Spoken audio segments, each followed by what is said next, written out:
Hello, friends, and welcome into NFL Daily. I am your host, Tom Downey. On today's show, we're taking a look at some of the top NFL draft sleepers. Now, I've tried to strike a balance here between players you might have heard of, while also including some you may not have. I don't want to go totally under the radar and never heard of guys, but I also didn't want to go with names that you probably already know. Now, the first name on this list probably is someone that you know. That is Anthony Gordon, the Washington State quarterback. I do not like the day three options at quarterback. I think the group gets really thin once you get past Gordon. That's why I'm rolling with him as my quarterback sleeper right now. The production was incredible at Washington State. We also know the offense tends to inflate those numbers. A lot of Gordon's yards came on screens. He had the most screen yards of anyone in college football, 738 of them. That's a ton. But I do like the traits that I see from Gordon. He is a different player, keep that in mind, than Gardner Minshew. But Minshew's success probably does help at least alleviate some of the concerns about coming in from that scheme. I like his release. I like his upper body mechanics. I worry about him against pressure, but I do like Gordon as a sleeper. I do wonder a little bit, though, if for Gordon, if we're kind of getting to the point where we're almost at he's so underrated, he's become overrated. Everybody likes Gordon as the sleeper prospect at quarterback. Maybe you can throw in the Princeton kid or James Morgan too, but I think Gordon's the clear cut. So what is Anthony Gordon's stock right now? Type O for overrated, U for underrated, or P for he's properly rated. I've got Anthony Gordon right now as a round 4 grade. I think that's about right for him, but let me know what you guys think in the comments section. Next up, Anthony Mcfarland Jr., the Maryland running back who didn't have a great year and quite frankly wasn't actively involved in the Maryland offense throughout his career. But he's got a lot of the traits that you're looking for in a day 3 sleeper at the running back spot. For starters, that 20 game against Ohio State, he roasted them. I mean, that was a dominant performance, 21 for 298 and 2 scores. The issue is in 2019, he wasn't nearly as involved. His production really took a step back from 2019, 114 carries, 614 yards, 8 touchdowns. He's a fumbler as well. That's a big-time red flag. He wasn't actively involved in the passing game the same way you want him to be, but he ran a 4.4 40. I like McFarland as a potential rotational back. Think a Steve Slayton type of guy in the end in the NFL. So I like the value for McFarland. I like my backs to have some juice to them, and that's what McFarland certainly brings. Now, I got 15 names I'm going through here today, but let me know your favorite draft sleeper. Maybe it's a guy I will mention. Maybe it's one not even on my radar. I'll make this the pinned comment, so scroll on down there and let me know who your favorite draft sleeper is in the 2020 NFL Draft. Let's move on now to Joshua Kelley, another running back out of UCLA. He did not produce quite as well as he did back in 2018. But I think, and I've seen this a lot in the NFL, you take him back on day 3, all of a sudden he ends up getting a chance to produce, and he does pretty well. I think that could be Joshua Kelley this year. He ran a good 40, a 4.49, and he's a pretty solid athlete overall. I don't know if he's going to bring you a bunch of big playability, but he's going to be a reliable player. You kind of want a higher average than what he had, just 4.6, not that great for college, but he's not going to fumble. So as a, first and second down rotation back, I think Joshua Kelley brings you some ability there. I think for Kelley and for a lot of these backs, it's really going to come down to the team he goes to and the fit. If he gets a chance, I think Kelley can have success. Receiver is a loaded group this year. Let's talk about Isaiah Coulter out of Rhode Island, a 4.45 40-yard dash at 6'2". That's a good combo if you want to be a vertical option in the NFL. He very much fits the mold of a small school sleeper. Athletically, testing-wise, actually kind of came in fairly close to Robert Woods, so just keep that in mind here. He can separate from corners. I think that will translate, obviously less so because it was Rhode Island, so there's competition concerns there. But his playmaking and his skills indicate someone who can be a separator at the NFL level, and that's valued by the NFL. We saw that last year where guys like DK Metcalf and Kelvin Harmon slid because they weren't great separators. There's a bit of a one-year wonder factor in here for Colter, and I think maybe round 4 is proper range. He's a bit of a body catcher.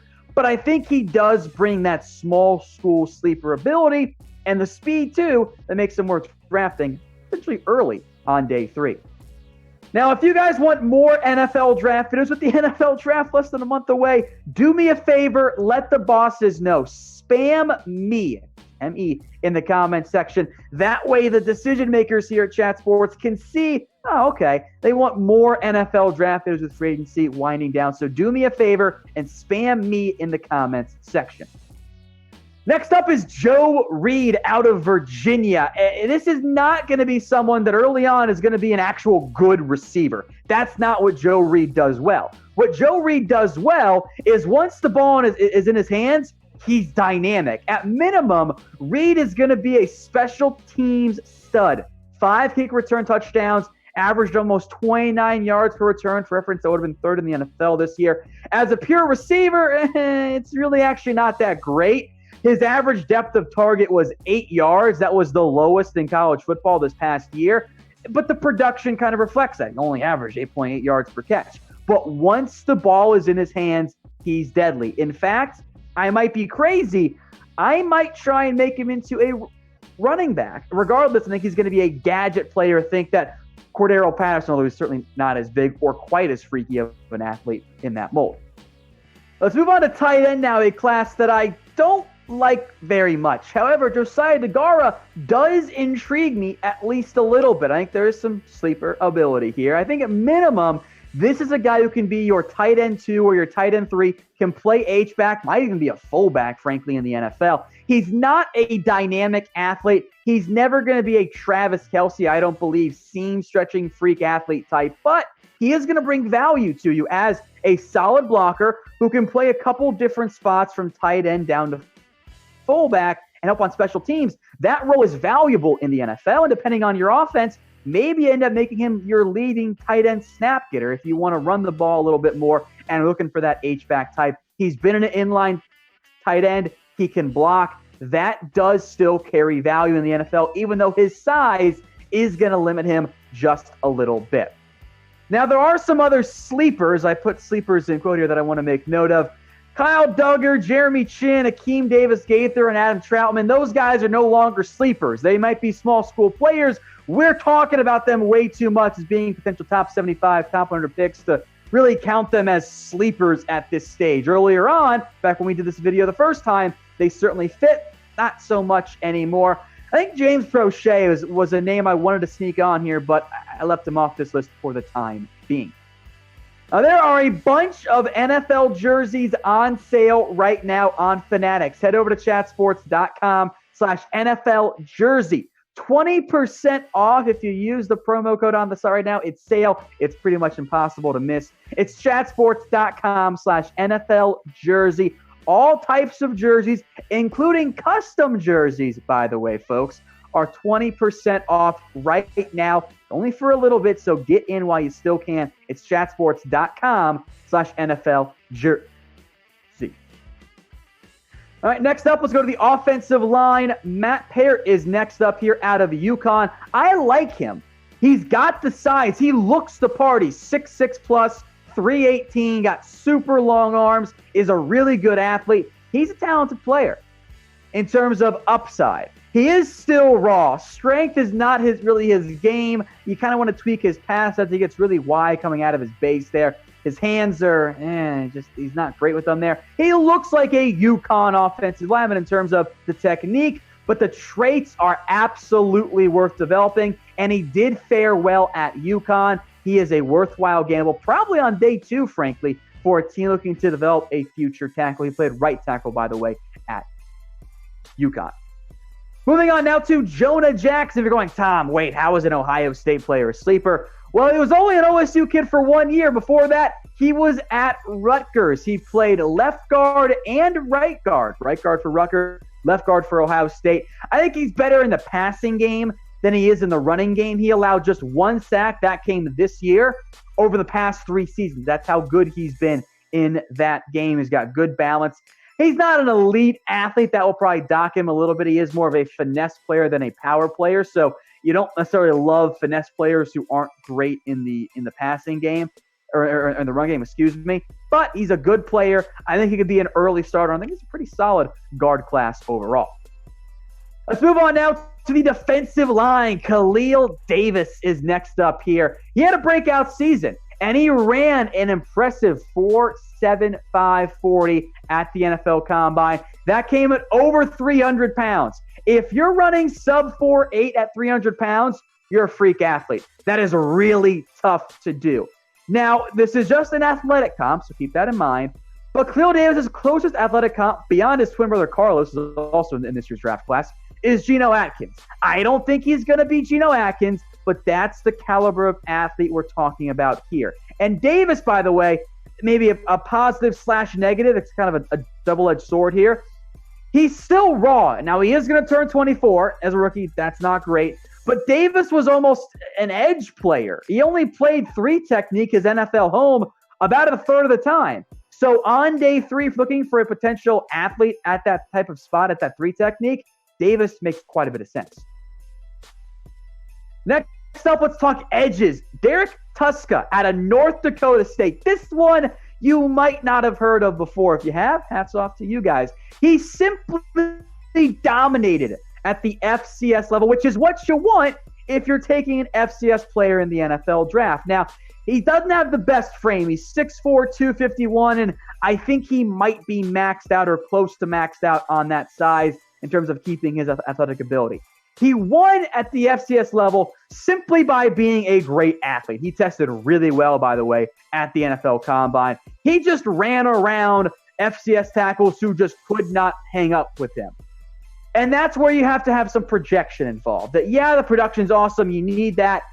I worry about the level of competition. I do worry a little bit as well about adding strength to his frame.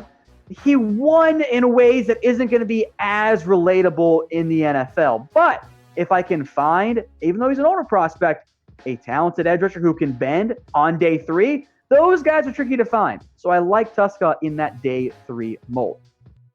Another edge here, Trevis Gibson out of Tulsa, he's just raw. That's the best way to describe it. Again, we mentioned Khalil Davis playing out of position.